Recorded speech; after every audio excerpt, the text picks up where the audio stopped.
Hi നമസ്കാരം. നമ്മുടെ sports Keralam ചാനലിലേക്ക് ഒരിക്കൽ കൂടി സ്വാഗതം. ഇന്ന് നവംബർ 12, 2024.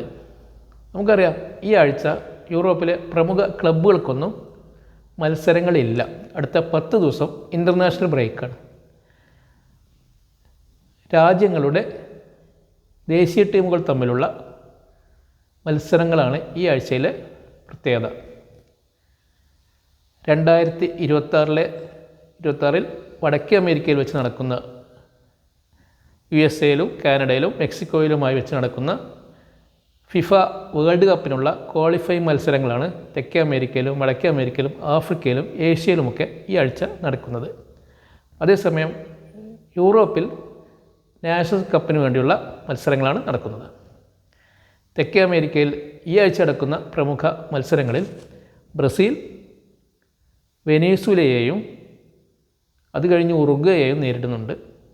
അർജൻറ്റീന ആദ്യം നേരിടുന്നത് പരാഗ്വേയാണ്.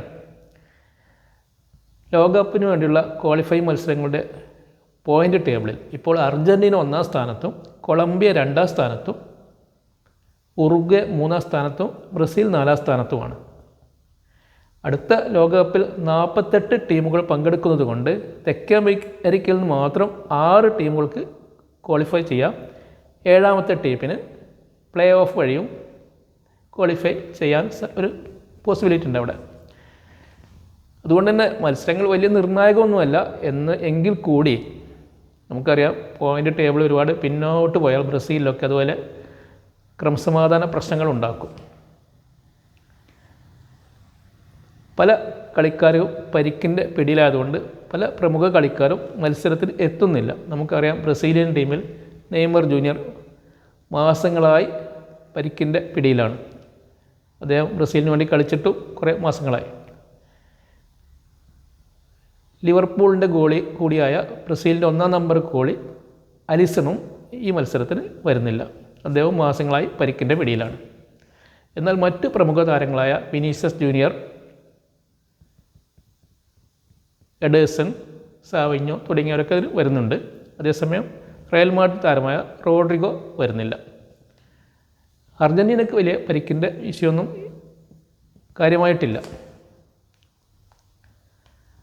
അതേസമയം യൂറോപ്പിൽ നടക്കുന്ന പ്രധാന മത്സരങ്ങളിൽ നമുക്കറിയാം, ഇംഗ്ലണ്ട്, ഫ്രാൻസ്, സ്പെയിൻ ഇവർക്കൊക്കെ മത്സരം കൊണ്ട് പല ടീമുകൾക്കും പരിക്കിൻ്റെ പ്രശ്നങ്ങളുണ്ട്.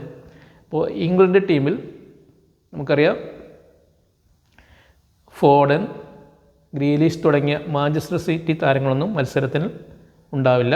അതേപോലെ ചെൽസിയുടെ കോൾ പാമർ, ജാഡൻ സാൻചോ തുടങ്ങിയവർ ഉണ്ടാവില്ല. ആർസനലിൻ്റെ ബുക്കായ സാക്ക, ഡെക്ലാൻ റൈസ് തുടങ്ങിയവരൊന്നും വരുന്നില്ല. അതുപോലെ കുറേ താരങ്ങൾക്ക് ഒഴിവാണ്. അതിന് പകരം മറ്റ് പല താരങ്ങളെയും അവർ ഉൾപ്പെടുത്തിയിട്ടുണ്ട്.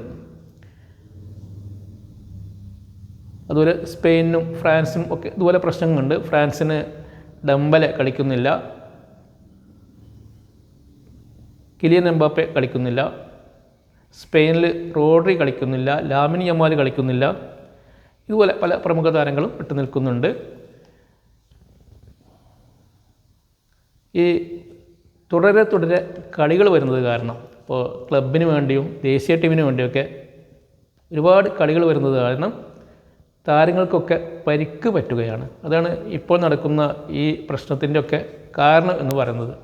കഴിഞ്ഞ സീസണിൽ ഇപ്പോൾ റോഡ്രി, ബെർണാഡോ സിൽവ തുടങ്ങിയ സിറ്റി താരങ്ങളൊക്കെ 72 മത്സരങ്ങൾ തുടർച്ചയായി കളിച്ചിട്ടുണ്ട്. അപ്പോൾ ഒരു വർഷത്തിനിടയിൽ 72 മത്സരങ്ങൾ എന്ന് പറഞ്ഞാൽ ചിലപ്പോൾ ഒരു മാസത്തിൽ 9 മത്സരങ്ങൾ വരെയൊക്കെ അവരൊക്കെ കളിച്ചു. അതുപോലെ മറ്റ് എല്ലാ താരങ്ങളും, പ്രമുഖ താരങ്ങൾക്കൊക്കെ ഇതുപോലെ മത്സരങ്ങൾ കളിക്കേണ്ടി വന്നിട്ടുണ്ട്.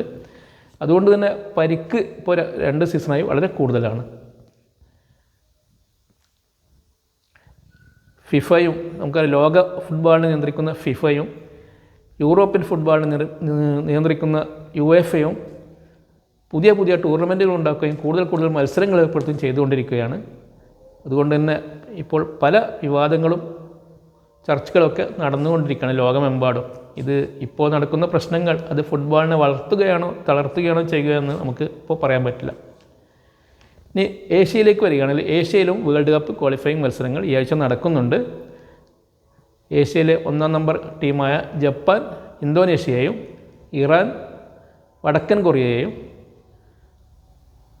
സൗദി അറേബ്യ ഓസ്ട്രേലിയയെയും തെക്കൻ കൊറിയ കുവൈത്തിനെയും ഈ ആഴ്ച നേരിടുന്നുണ്ട്. ഇത്രയൊക്കെയാണ് ഫുട്ബോൾ അപ്ഡേറ്റിൽ പറയാനുള്ളത്. അപ്പോൾ അടുത്ത അപ്ഡേറ്റ് ആയിട്ട് വരുന്നവരെ നമസ്കാരം. Thank you.